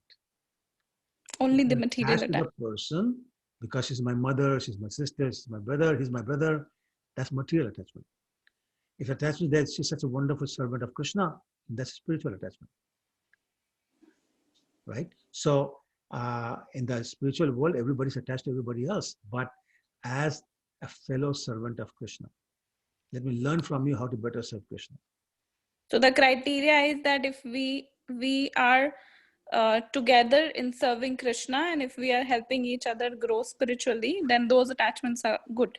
That's good. Okay. That's right. Thank you. If it is for you, it's not good. If it's for Krishna, it's good. It's a simple theory. I'm a very simple person. I don't understand complicated things. So simple. Right? You make it simple for us also. Thank you so much. You're welcome. Hare Krishna, Prabhuji. Hare Krishna, Mother. Prabhuji, as you said about Siddhaloka, is it a part of spiritual world? So, okay. Yes, it's the spiritual word, yes, but it's not Vaikuntha Loka. So let me give you how it goes. So you have at the bottom, you have material universes. Just above that is the boundary, which is the causal ocean of Virijanadi. That's where Lord Mahavishnu's lying, right? Just above that are the Brahman, is the Brahman effulgence. In the Brahman effulgence, it's a Siddhaloka. Okay, or it is the Siddhaloka, you can say. Above the Siddhaloka is Shivaloka. That's where Lord Sadashiva resides. Above Sadashiva Loka is all the Vaikuntha planets, trillions of them. Collectively, they are known as Paravyom. Then above the Vaikuntha Lokas is your Golok Vrindavan, which has Gokul, Mathura, Dwarka, Navadvip, and one of the spiritual planets is Ayodhya, which is also known as Saket Dham. But that's the Vaikuntha Dhams. Golok is separate. So Prabhuji, like whoever goes to like Siddha Loka, there is a probability that they can come back to this material world again. Almost guaranteed. Always. Guaranteed.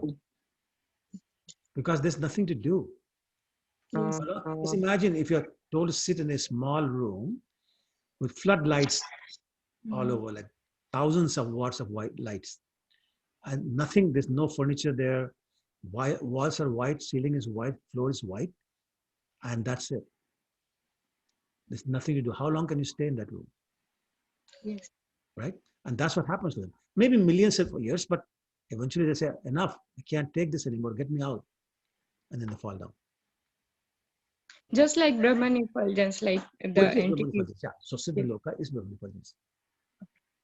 Thank you, Prabhuji. Sure. Sure. Anybody else? Prabhu, I had a similar, I had a follow-up to what Sonam Mataji said about, so is spiritual competition good? So she was talking about how... Yeah, spiritual competition is encouraged. But let's make sure we understand what that is. Spiritual competition is when we admire and appreciate the service of another devotee and want to serve Krishna even better than that, not to show the other person down, but because you desire to serve Krishna as best as possible. Yeah, that's true. You're not doing this because you want Krishna to say, you're the best. Not because of that, but because in your heart you want to feel, I'm doing the best service for Krishna. You know, and if there's any room for improvement, I learn from the other person and improve it. So that's a spiritual competition. In the material competition, we pull people down. In the spiritual competition, we pull people up. So for example, there was always a spiritual competition going on between Krishna and Radha. Does anybody know what that was?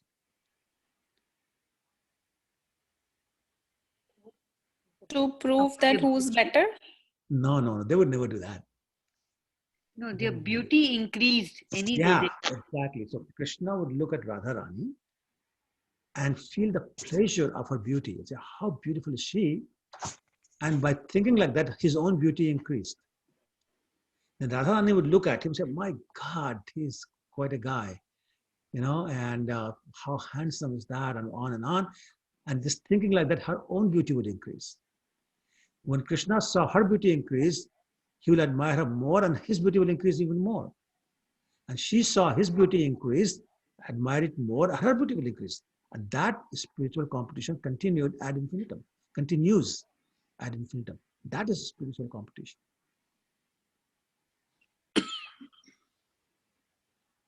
So as practicing devotees, Prabhuji, there is a tendency to develop ego at a certain, false ego at a certain point, right? So let's say when you're distributing books, right? So there, everybody's trying to get better score. In that process, the consciousness also sometimes gets, okay, I don't know.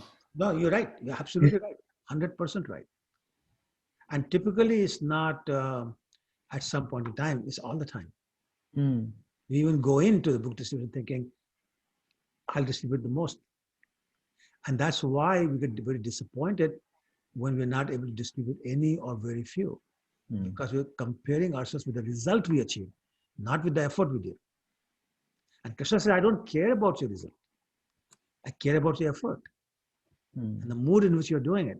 But we say, no, Krishna, what do you know? You know, I need to see the results. Then I'll be happy. It's about me again. And that's where we go wrong. Almost all of us suffer from that, unfortunately. In everything, we're talking about the results. You know, the other day, a very senior devotee was talking to me and said, what good am I? You know, I haven't converted a single person into a devotee. And my response was, again, thinking about the results. How many people have you given classes to, preached to, advised, counseled to? That's what Krishna is looking at. He's not looking at how many actually became devotees. That's not in your hands. But we all are guilty of it. We all are guilty. That's our condition. That's why we're conditioned souls. We're conditioned to think in terms of results. Krishna can say all he wants. Karmaneva adhikaraste ma phalesh kadacham. But we are interested in phal. Give me mango, give me guava, give me apple. That's what we want. Right? So chanting is the process to get over that. Thank you, Prabhu. Welcome. Hare Krishna Prabhuji. Hare Krishna Prabhuji. Just wanted to ask, Ayodhya Dham, is it above Vaikuntha or is it in the same level as Vaikuntha or below? Sorry, say again. What was the Ayodhya Dham? Yes. Ayodhya Dham, is it above Vaikuntha or is it below Vaikuntha or in the same planetary system? So Vaikuntha is the collective name of many, many planets. So yes, Saket, Dham or Ayodhya is in the spiritual world and in the Vaikuntha Loka.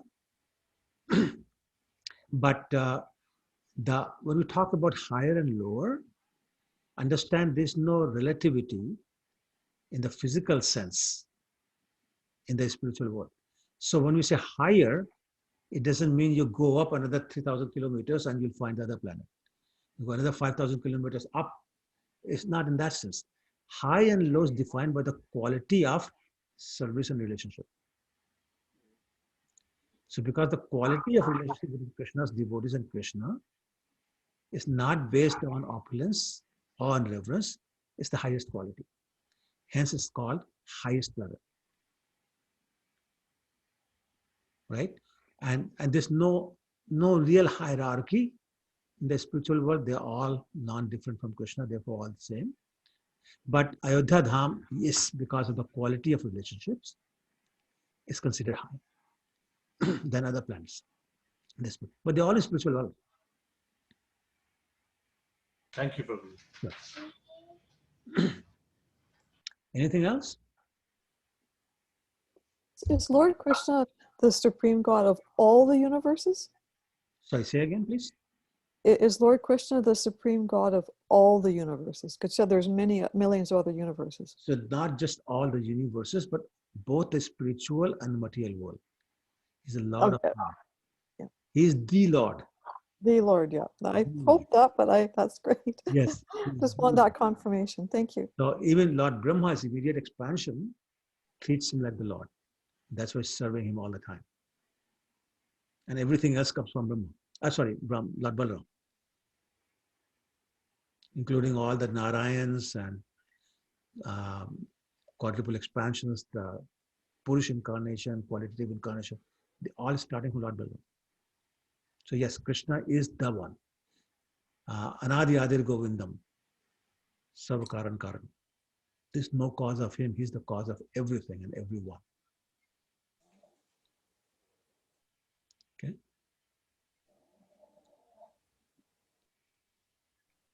Any other questions? Prabhuji, I have a question, but it's not an intelligent question, I know. But I just wanted to know, right now we were just talking about having the attachment. You said that it's about the material attachment.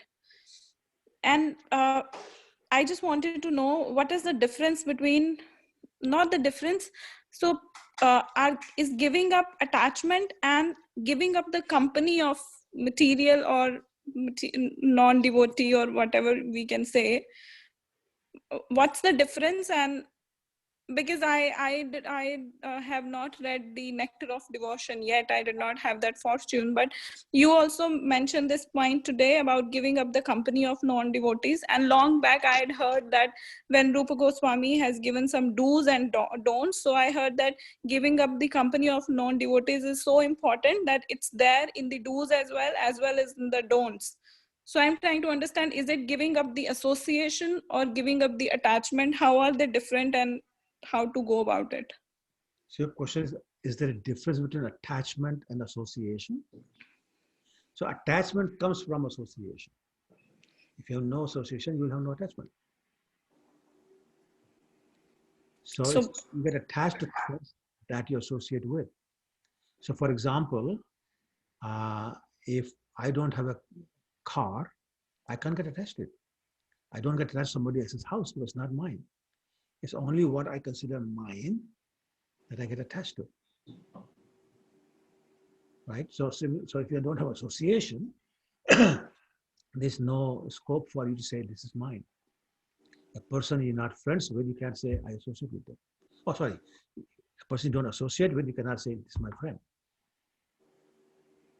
Maybe I'm missing your point, but association. No, I think you are right, but I want to ask something which I'm not able to put it in the right way. I'm just thinking I'm just thinking somebody who belongs to a family of maybe they are exactly not non-believers, but we can't say that I belong to a devotee family. So those people plus at workplace I have friends, people who are not devotees. I am not devotee, but I am at least trying to get there somehow, holding feet of pure devotees. So I'm just trying to understand, Prabhuji, sometimes you do not have the option to give up this type of association. Then how can we save ourselves from attachment in this case? Yeah, so in Nectar of Devotion that you have not read, you said, there's a very famous verse that I'm sure you've heard of. It says, Anasatak Siddhyan Yatharaham Upijinita Nirbandha Krishna Sambandhe Yuktam Vairagyam Uchate. He talks about the concept of engaged renunciation. And that's the recognition that if you live in the material world, you have no choice but associate with material people and material things. So you took the example of working. If you're working in an organization, chances are that 99%, if not 100%, will be non-devotees. You can't say you're not a devotee, I'm not going to work for you or with you. So you have to do that. So he says, Yatharaham, only as much as necessary. So yes, 9 to 5, 8 to 5, 8 to 6, whatever the hours are, you got to deal with them. So you deal with them. But then after that, you got nothing to do with them. So I'll give a personal example. I was told that if I don't play golf with my clients, with my bosses, with my fellow managers, if I don't go to the club, if I don't go to the bar after work, if I don't go to their house, they are meat eaters, then I will never get promoted. And my answer was, it's Krishna who does the promotions, not these guys. So I'm not going to do any of that. And I did. And Krishna took care of me. So my point is that that's what this verse is saying. That yeah, you do whatever is necessary, but no more. So you don't have to associate with them after work. Like for example, again, in my neighborhood, basically you could say I don't know any one of them. I don't invite them to my place. I don't go to their place. Once again, because they're not devotees. But that doesn't mean I leave the neighborhood. So I'm in the neighborhood, but all my associates are devotees. They come from different places to my place and I go to their place. That's my association. So I don't know if that was your question, but yes, you have to associate with people, but do that only as much as necessary. So that was a nice answer, Prabhuji, but how about the relatives and family? Because I understand. Same thing, you can't ignore them because they are relatives. For example, it might be your Mosiji or your Mamaji. Yeah. You can't ignore them, but then you don't have to spend all your time with them either. Yes. Right? When they come, you're very respectful, you give them the proper amount of time, and then you wink at your mom and say, you take care of them. And you say, I got to study or I got to work or whatever, take off. Right? I mean, we all have faced that situation. All of us have non-devotee relatives, non-devotee associates. Unfortunately, that's the nature of the material world. And Prabhupada gave the example of the lotus flower. Where does it grow? All the mud and muck is there. It's not affected by that. Right? And you can do that. If your sadhana is strong, It's easy to do. And by the way, strong sadhana also brings the detachment automatically. There's no separate process for becoming unattached. Yep. Devotional service simply brings it without trying. If your sadhana is strong, you're safe. As a matter of fact, you'll convert them to devotees. Keep giving them prasadam. Keep telling them how chanting this mantra, which they don't have to understand, will get rid of their problems. Make them repeat it a few times.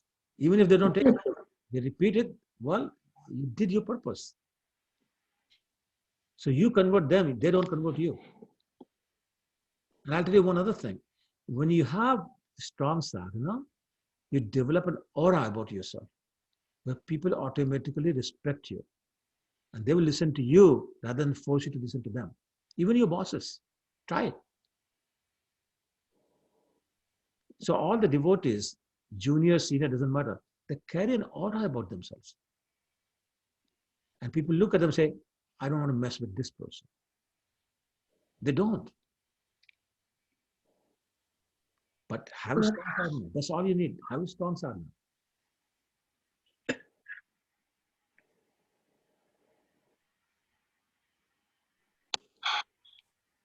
So did I kind of answer your question? Somewhat satisfactory? Very much satisfactory. Your answer is perfect. My question was scattered here and there.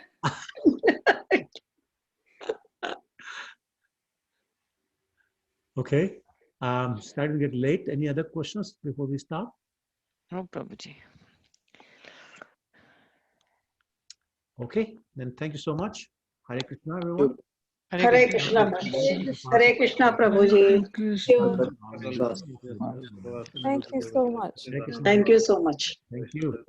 Thank Thank you, you, Krishna Prabhuji. Dandavat pranam. Thank you. Hare Krishna. Hare Krishna Prabhuji. Thank you very much. Hare Krishna. Thank you very much.